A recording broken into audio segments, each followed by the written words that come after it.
Hello, everyone, and welcome to that Eurovision site. I'm Angus, professional he, him pronoun user as always, and today I'm joined by Kittens, unprofessional she, her pronoun user. to talk about the biggest national final of the year, Una Voce per San Marino.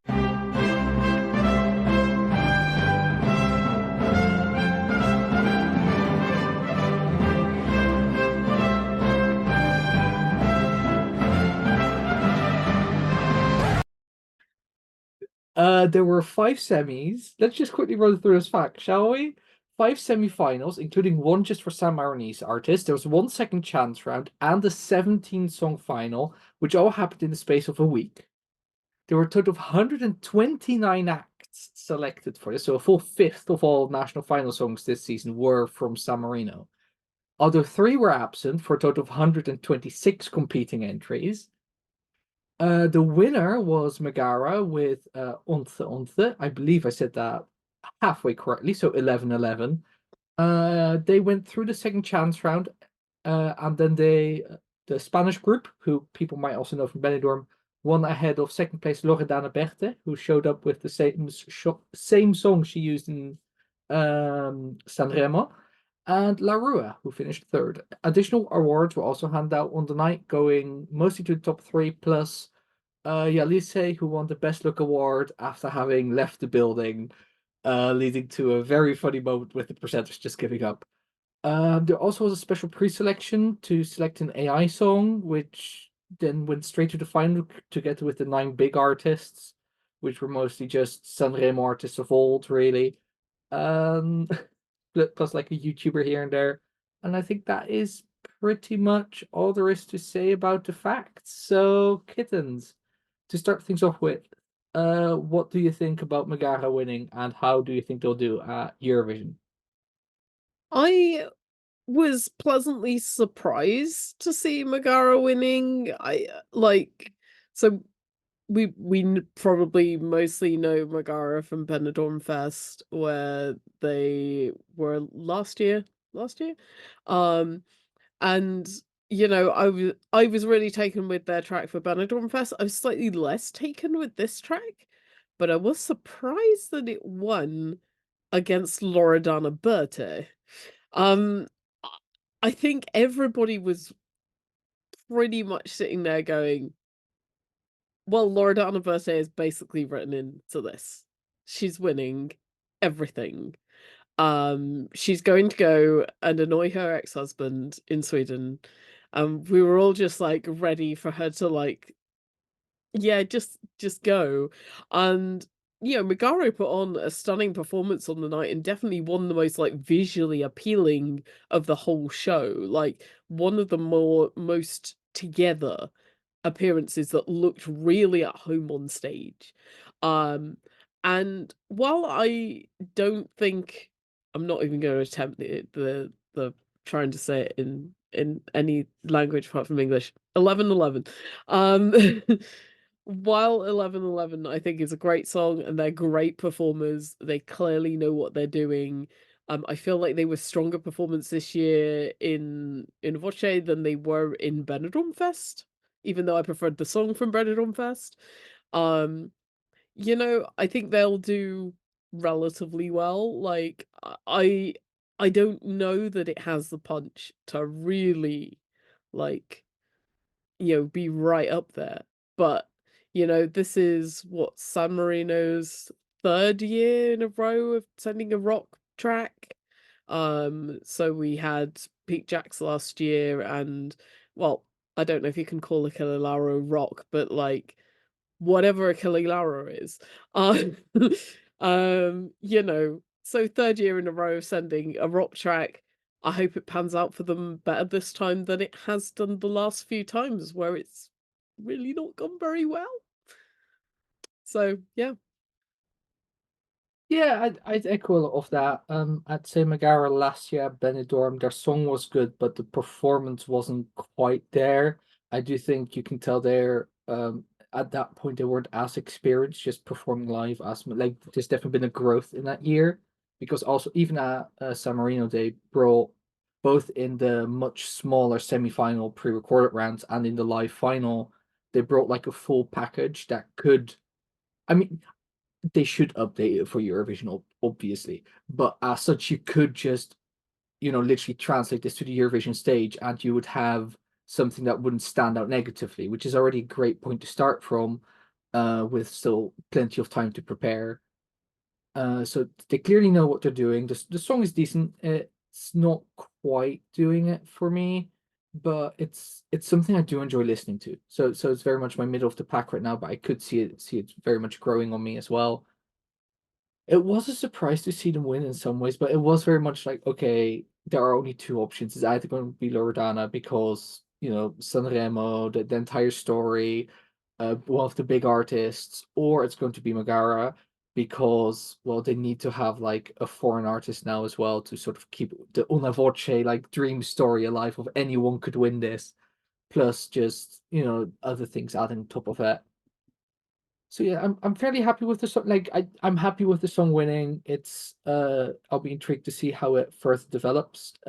As good as it already sounded, as far as it can at Una Voce. I look forward to hearing it in even better live quality at some point during the build up to Eurovision, hopefully already, and otherwise obvious at Eurovision.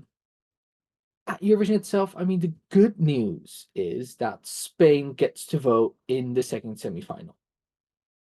The Yep. bad news is that there's another metal song. Like, how metal is Megara? Like, it's sort of like this weird pop metal. I would personally describe it as.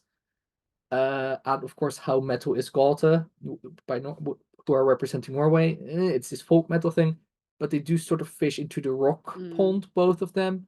And if we're going to the more like upbeat party-esque songs, which I think 1111 can also slot into, there is a fair amount of competition for that in that semi-final. But between running order, I think just Megara's experience, the Spanish points, I think will be like they should get 10 or 12 televotes from Spain, I think, unless something extraordinary happens. It could very well do well because it is very much its own thing. Like yes, you can compare it to the other songs in certain respects, but I don't think there's too much overlap. Unless we get a massive surprise, like in the next week. We're recording this, what, second week in March? Unless we get a massive surprise happen within the next few weeks. I mean, who I knows what Armenia are doing? And yeah, I haven't heard enough of Georgia's like what they're like. I know the artist, but even that's not never ever saying much for Georgia. So who is to say? Um, Yeah. I mean, yeah, I agree. It's kind of hard to see what might steal votes off it. Um, I feel like the worst thing that could happen to them is just a bad performance. yes, Otherwise, I think they will do reasonably well, but not maybe, top 10 or something like that.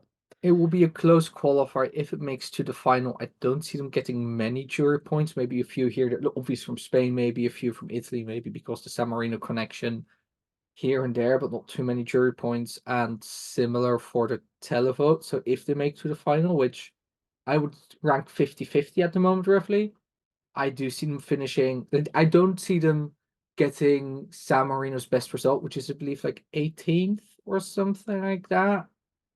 That sounds about right, yeah, roughly. But yeah, so somewhere like 22nd or something would be a very respectable result, I think, for both Megara and for San Marino, especially with the limited options that both of them have to like really promote the song further than they're already doing. Like they're doing Mm. a good job, but there's only so much you can do um as either team. So, as we already said, we were quite happy with them winning. But were there any other tracks that stood out to you positively, or because there were 129 songs negatively?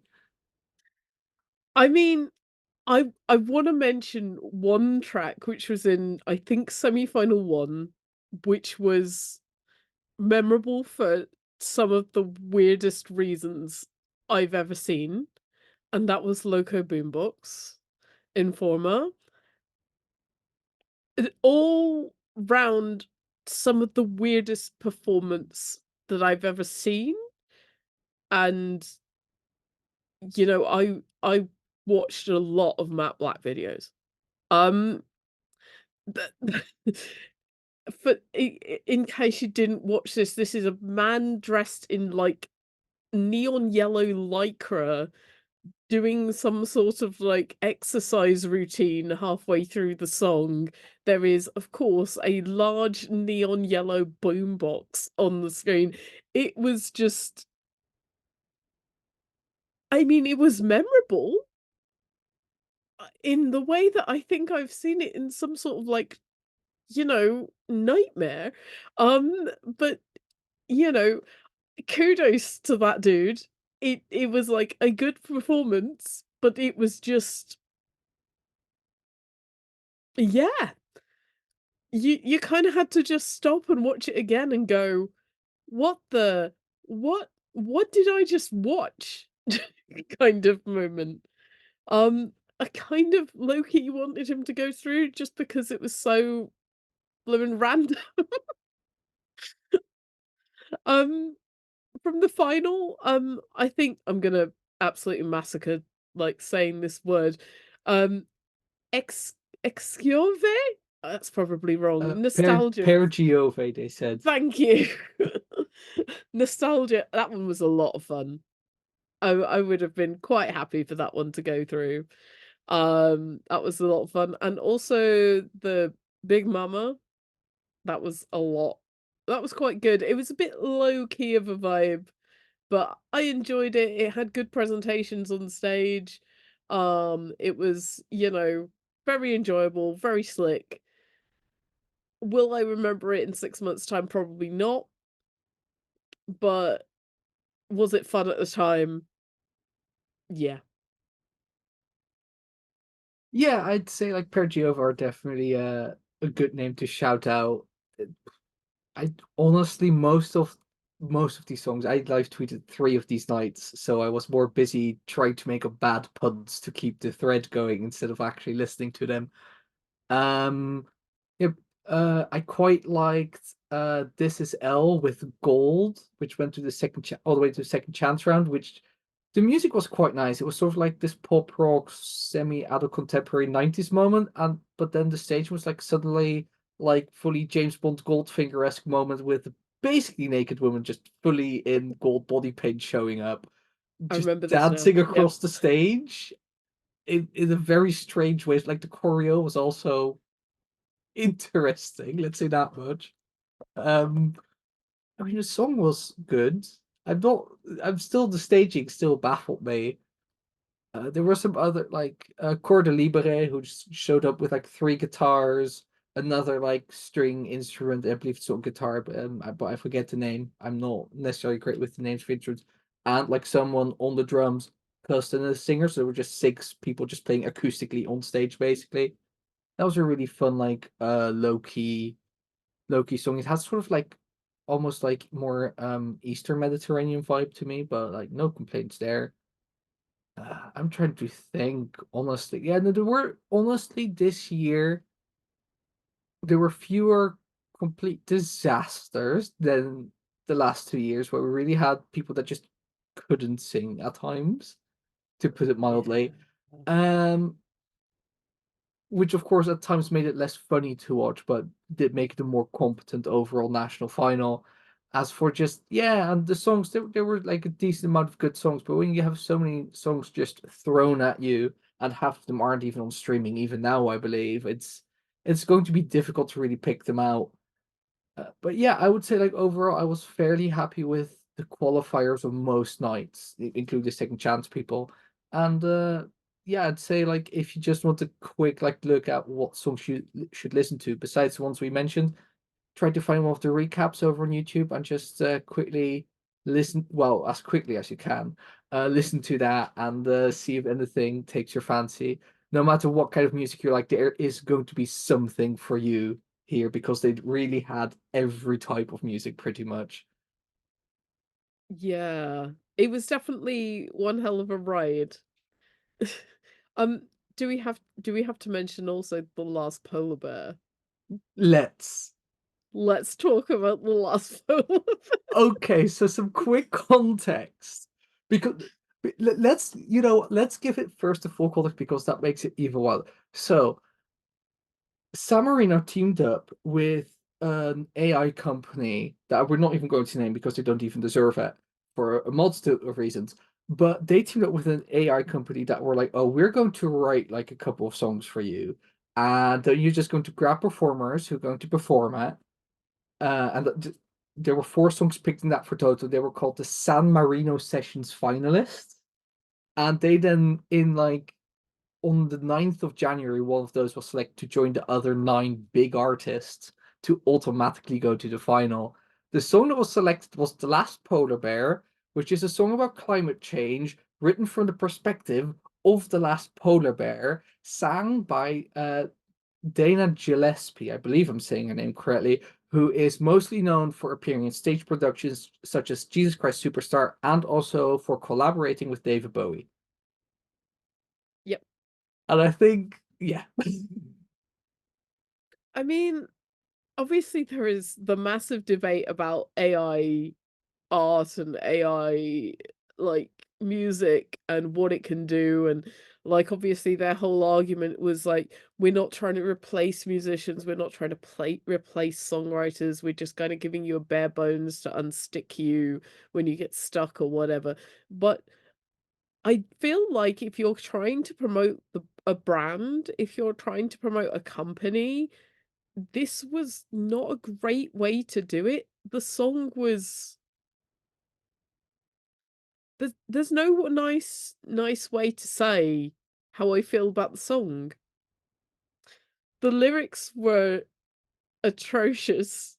The song was uh, the song was like I can't even call it schmaltz. It was just very bad.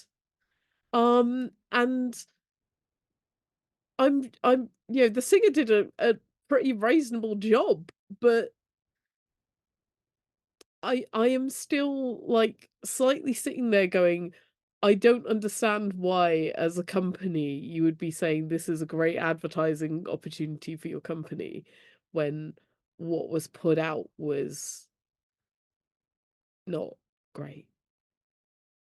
The song very much gave me the energy of like not one of those music competition based movies like Pitch Perfect or your High School Musicals or whatever, where like, oh, it's the entry that performs before like our protagonist or Oh, antagonist performance. Like, this is the underdog you don't need to worry about, but this like the kind of contestant that we also are going up against beyond that, just to make it look like it's a actual competition. It very much gave me that energy of like it was written as a, well, it wasn't written obviously, but if it had been written as a throwaway thing of like, we need to have something here as a placeholder. it Um, it felt a lot like to me like something that would get sung at an end of school play. yes. It felt like something that children would sing. Um, but I would have been I curious if it had one, what the EBU would have done with it, because I do feel there are some issues within the rules or regulations somewhere about allowing this, or at least some countries would have raised a bit of an issue about it.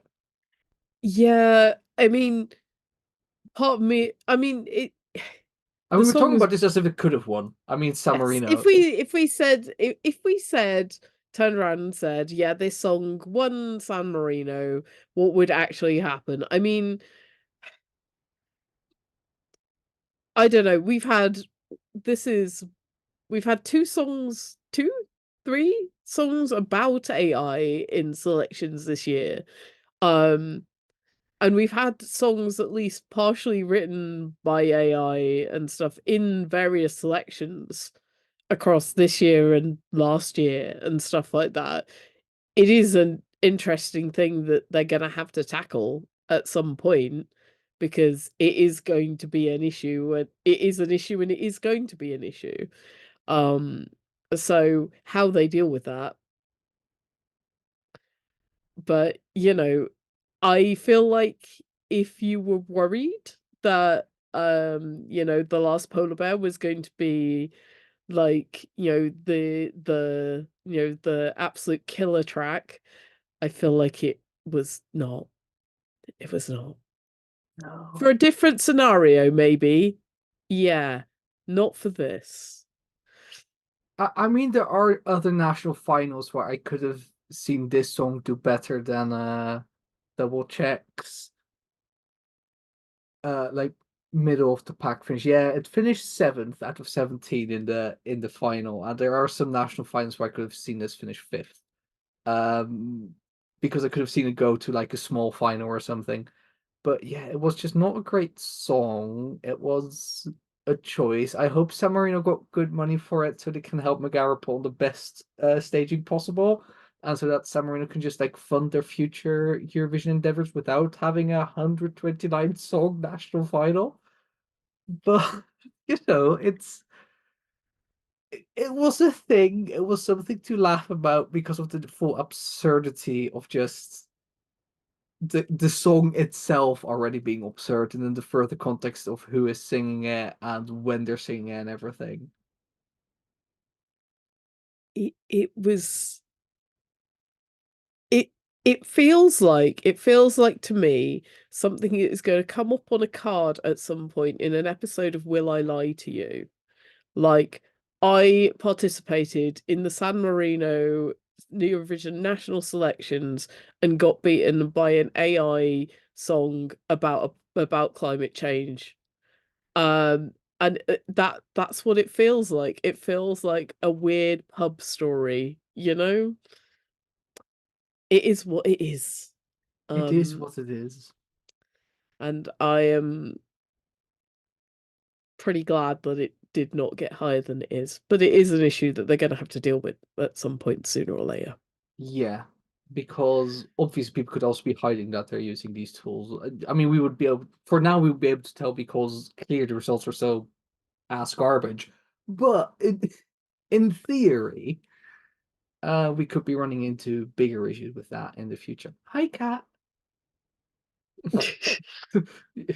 Oh. It's good entertainment for our viewers. Okay, the internet runs on cats. Yes, it's true. So yeah, mine is asleep and does not want to be involved in the making of this video. So, but yeah, speaking of like as we already talked a bit about something very unique about Una Voce this year, what are your general thoughts about the San Marinese national finals for Eurovision? I mean, actually sitting through it on the night, the final specifically, and not ignoring the 1 billion songs, ignoring the 1 billion, well, it feels like 1 billion anyway. Ignoring all the songs that came before it, etc., etc. You know, on the night, the actual tracks and the actual performances, no problem. Do that job. Well done. You got all the performers on and off stage, they all performed their tracks. The sound mix wasn't terrible. The bands came on and off stage with all their equipment and everything. This is more than some finals this year have achieved. On a technical basis, we have to give them some kudos. However, I have some things I would like to say about the length of this final. The amount of um interval acts that seemed just baffling. Um, you know, it it just seemed like they'd gone too big and they were trying to make this into like a basically the last night of San Remo. And they were like, let's get some stars in, let's get some stuff, going on alongside the artists. But there were 17 songs. Um, and it felt like it went on longer than the last night of San Remo, which was 30 something songs. Um, we were having something like 3 tracks, 4 tracks, and then a break for, like, 20-25 minutes. It it it felt like, there was a bit at the end, quite near the end of the show, where I think the host just sat down on the stage and just were they just lost it at that point, and that was very much the mood by that point. It was like, "Please, dear God." The fact that we had 3 recaps for a show that is 100% jury vote is baffling. There's no televote. Why are we showing people recaps?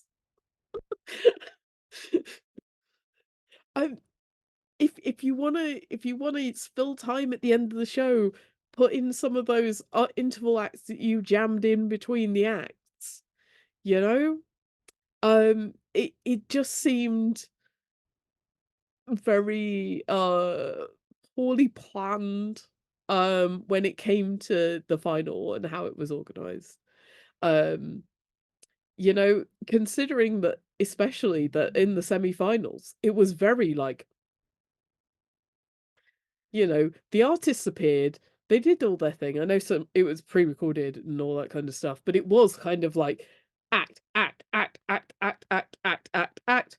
Everybody who's got somewhere comes out on stage, they announce the winner, everybody else goes to second chance. Done. It was so efficient. And when the last night came round, I was like, what are they doing now? Why is there a 5-minute monologue about football? I think it was football anyway, I've no idea. But yeah, it was, definitely, an event. I'm trying to find a nice way to put it. But yeah, definitely the mood of the night was just the 2 hosts sitting on stage while we were all just sitting there going, "Get on with it." Oh, that was so funny. That was after Yalise were so they want to start handing out these special awards, and the first one they want to hand out is the best look award to Yalise, who just have left. So the first they are like, okay, so best look award goes to Yalise. Full minute wait, nothing happens. They're sort of awkwardly looking at the backstage people who are like, They were first, yelling at backstage yeah, at they're some sort of point, they shouting were back like, and "Yeah, forth. It's Lisa, like, yeah, Lisa."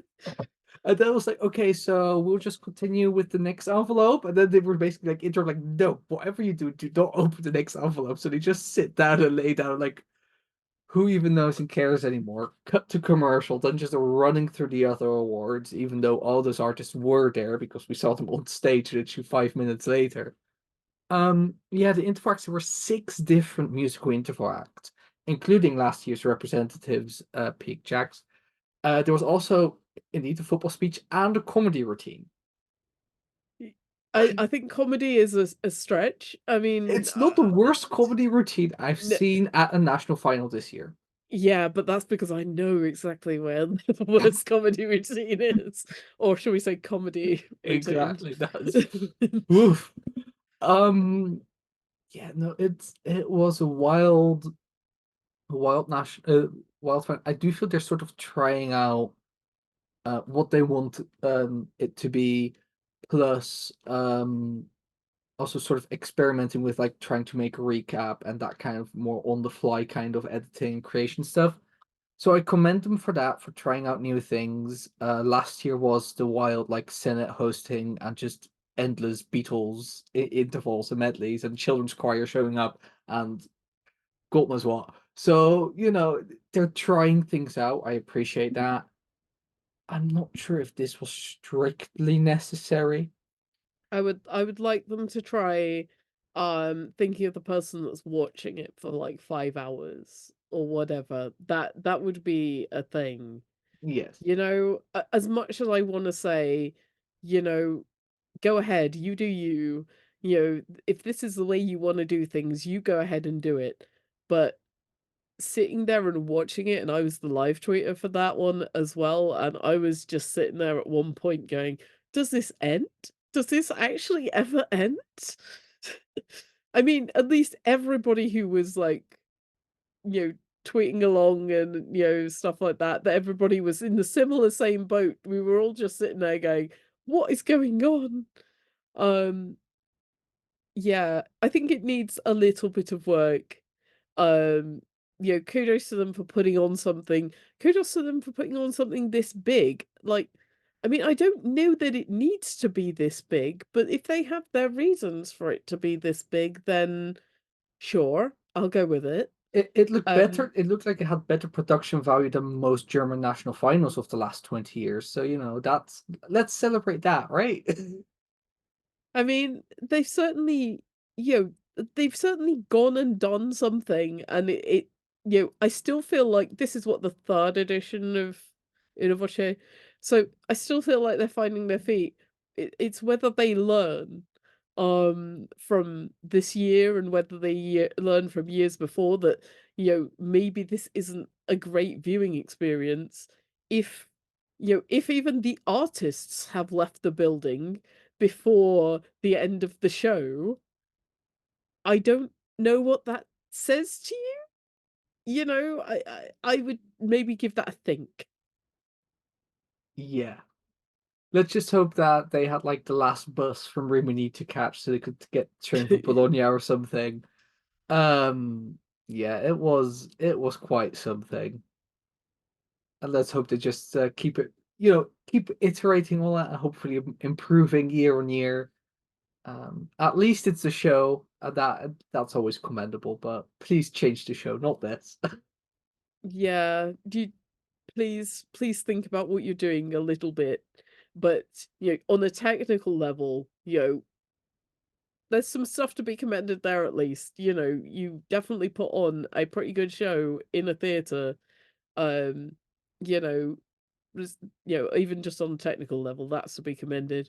We've had people do a lot worse than that this year. So So yeah, San Marino, if anyone from your broadcast is watching, just keep going at it and keep changing things. You'll get we're there, available for a consultation. We have definitely. very reasonable fees. Very reasonable. So yeah, that brings us to the end of this Una Voce per San Marino 2024 recap. Follow us at that Euro site over on Facebook, Instagram, Threads, YouTube, Twitter, TikTok, Blue Sky, and Tumblr. Go to our website, thateurovisionsite.com, to keep up to date on everything about Megara, San Marino, Eurovision, Eurovision 2024, and more, both about the contest and beyond. Also follow our podcast for more in-depth discussions about all things Eurovision, from talking about just historic contests or countries or fashion to truly bizarre, granular topics like German national finals from the early 2010s. You can listen to that Eurovision podcast wherever you find your podcast and on our website. And also follow the pod over on Facebook, Instagram, and Twitter under @thateuropodcast. I've been Angus. I was joined by Kittens. Thank you so much for watching, and goodbye. Bye.